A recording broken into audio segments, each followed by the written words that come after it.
আসসালামু আলাইকুম ওয়া রাহমাতুল্লাহি ওয়া বারাকাতুহ। সম্মানিত ভিউয়ার্স, আজ আমরা আলোচনা করব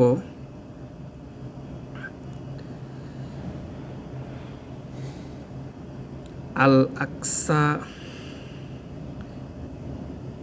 সিরিজের প্রথম পর্ব।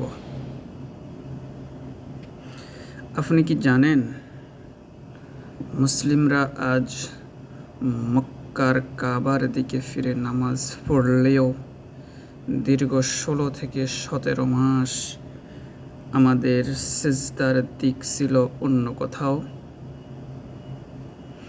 ইসলামের প্রথম কিবলা পবিত্র মসজিদুল আকসা। নবী মুহাম্মদ মুস্তাফা সাল্লাল্লাহু আলাইহি ওয়াসাল্লাম যখন মক্কায় ছিলেন এবং মদিনা হিজরতের প্রথম কয়েক মাস আল্লাহ তাআলার নির্দেশে বাইতুল মুকাদ্দাস বা আল আকসার দিকে ফিরেই সালাত আদায় করতেন।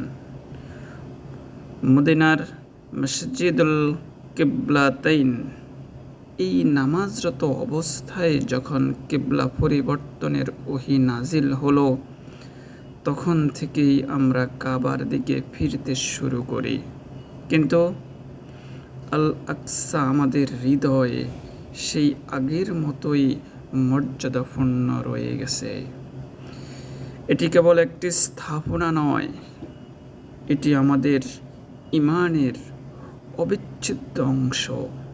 ইসলামের 3টি পবিত্র মসজিদের একটি, যেখানে এক রাত নামাজ পড়ার সওয়াব অন্য জায়গার চেয়ে অনেক অনেক গুণ বেশি।